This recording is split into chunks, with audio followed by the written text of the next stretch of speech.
Muito bem, 30/4/2023. Estamos aqui em Porto Alegre, fazendo a obra de Deus. Quero deixar uma reflexão para a nossa meditação. Está no livro de Mateus, capítulo 25, do versículo 14 ao 30, que fala sobre a parábola. Para ganharmos tempo, eu não vou ler os versículos, que é do versículo 14 ao 30, a parábola dos talentos. Nós sabemos que por meio dessa parábola dos talentos, Deus distribui dons, talentos, confia no homem a sua obra. E segundo a parábola aqui, para um o Senhor deu 5 talentos, para outro deu 2 talentos, e para o outro deu 1 talento. E foi embora. E deixou eles livres para trabalhar com os talentos. E eu fiquei pensando aqui agora, orando, o que você tem feito com os talentos que Deus te deu? Tem sido produtivo? Tem granjeado outros? Tem corrido atrás de outros? Tem batalhado outros talentos? O que você tem feito com os dons que Deus te deu? Está produzindo mais? Ou está guardado, estagnado ou parado com os dons dentro de uma gaveta, escondido em algum lugar? Nós precisamos produzir para o reino de Deus. Para isso, recebemos esses talentos. E esses talentos é para somar para o reino de Deus. O Senhor nos pedirá conta desse talento. Nós podemos fazer muitas coisas, mas Deus nos pedirá conta. E o tema principal dessa parábola é como devemos administrar os bens que o Senhor Jesus Cristo nos confiou até a sua volta. Ele voltará e nos pedirá conta de tudo. Como você tem conduzido o rebanho que Deus tem confiado a você? Como você tem conduzido a sua vida de pregador, se é que Deus te deu esse talento para pregar e ganhar almas? Você que é evangelista, presbítero, diácono, varredor da casa de Deus, cooperador, olhador de carro, como você tem administrado esses talentos que Deus te deu? Porque Deus nos pedirá conta. É uma parábola sobre mordomia. Jesus é o dono dos bens. Nós somos os seus mordomos, os seus administradores. Mas não podemos esquecer, haverá uma prestação de contas. Haverá uma prestação de responsabilidades. Tudo que nos foi confiado, o Senhor nos pedirá conta. Então, meu irmão, o que você tem feito com os talentos que Deus tem te dado? Se é cantar, cante. Se é pregar, pregue. Se é pastorear, pastoreie. Se é presidir, presida. Se é administrar algum setor da obra de Deus, administra com zelo, porque o Senhor voltará e nos pedirá conta. E eu aprendo aqui, primeiro nós temos que reconhecer o Senhor como aquele que nos confiou os seus tesouros. Deus nos confiou sua riqueza. Deus nos confiou os seus tesouros. A maior riqueza de Deus na terra é os salvos, é a igreja, é os crentes, é o povo de Deus. É a maior riqueza de Deus na terra, é a igreja do Deus vivo.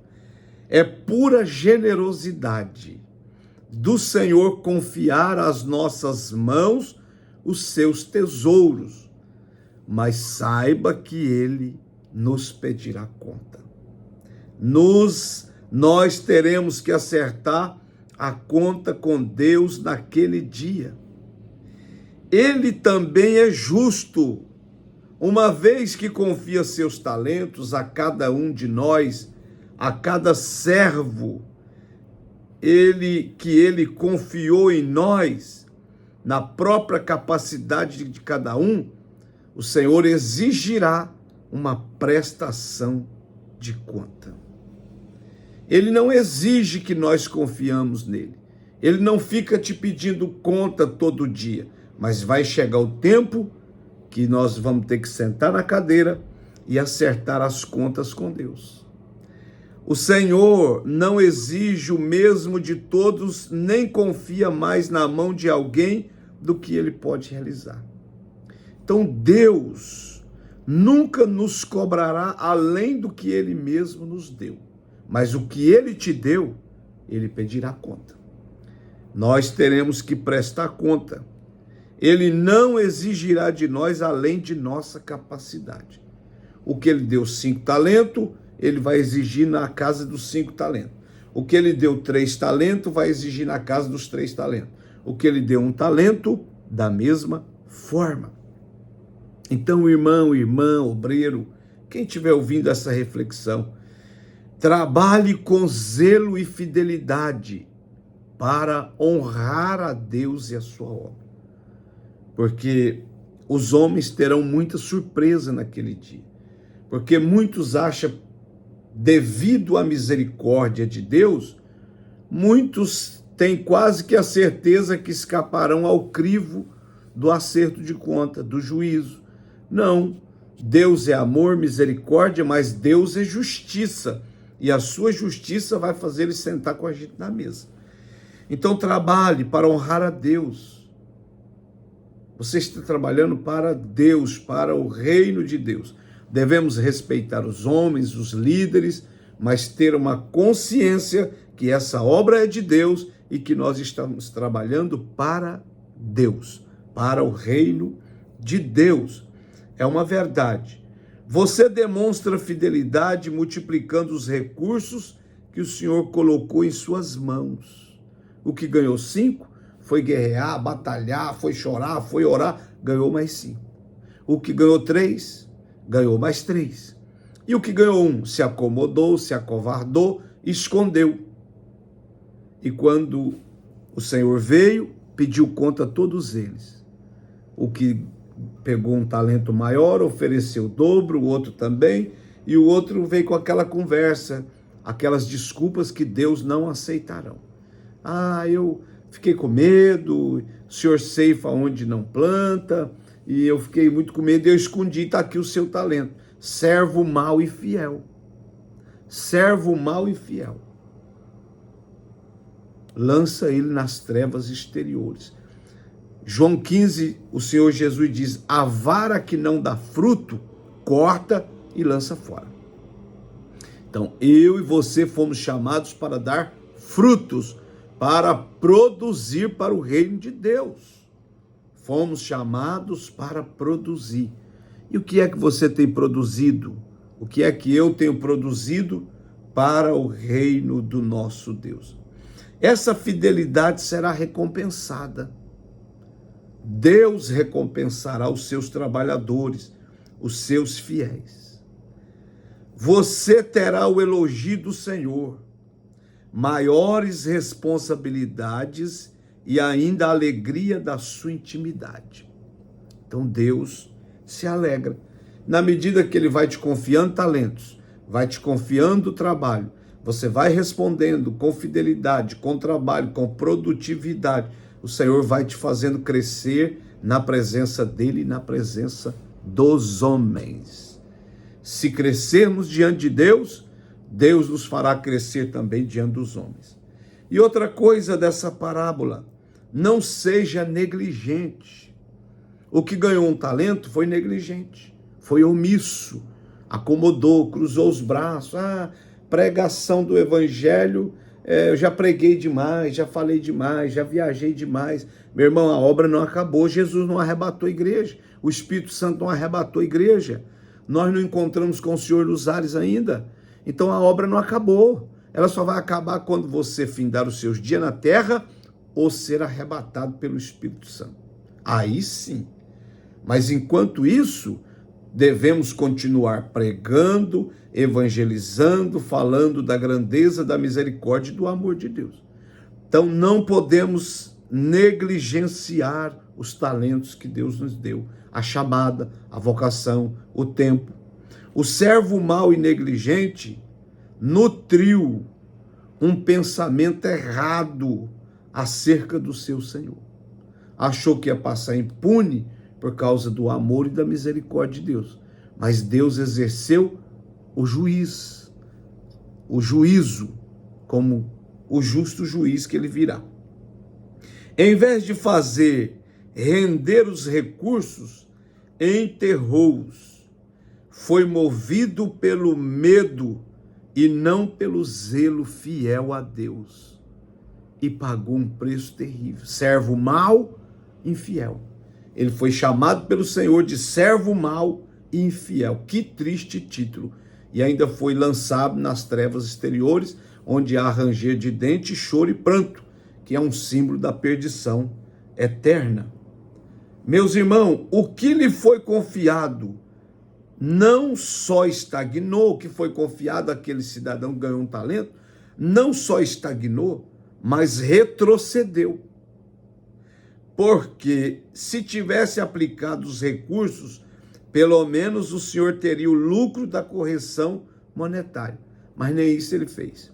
Então a igreja que Deus te confiou, o pastorado, o ministério da palavra, do cântico, do canto, ele tem produzido, você tem sido produtivo espiritualmente, não é só ficar pulando, rodando, não, é produzir concretamente para o reino de Deus nesta terra.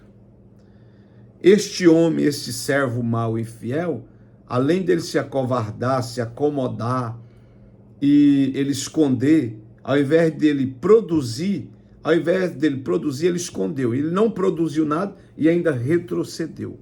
E o Senhor o chamou de servo mau e infiel. Então é muito triste. A negligência é penalizada. Ela é penalizada com a repreensão do Senhor. A perda da responsabilidade e o banimento eterno do seu Senhor. Então aquele servo mau e infiel, ele perdeu o respeito de Deus, do seu Senhor, e ele foi banido pelo seu Senhor eternamente. Então a perda de responsabilidade. Não podemos perder de vista a nossa responsabilidade. Nós temos uma responsabilidade diante de Deus, uma responsabilidade diante dos homens, diante da igreja, diante do mundo, da sociedade. Se perdermos essa responsabilidade, Deus vai nos banir também. Nós seremos punidos e repreendidos severamente pelo Senhor. Então tenha responsabilidade com os talentos que Deus te deu. Se você canta, tenha responsabilidade de manter sua vida com Deus, porque Deus te pedirá conta disso. Se você prega, tenha a responsabilidade de manter a sua vida de oração, de pregador que vive, pratica a palavra de Deus, porque senão nós sofreremos a repreensão do Senhor. Foi no caso desse moço aqui. Que o Senhor nos ache fiéis e produtivos até a sua volta. Meu irmão, a obra não acabou, a obra não parou e nós ainda estamos trabalhando. Jesus diz: fazer isso até que eu volte. Deus te abençoe, que você continue trabalhando seriamente, com responsabilidade para o reino de Deus. Se você parou, estagnou, jogou a toalha, chutou o balde, crie juízo, levante-se e procure o seu pastor, coloque-se à disposição e vai fazer a obra de Deus enquanto há tempo, porque os dias na terra se findam logo ali. Um abraço.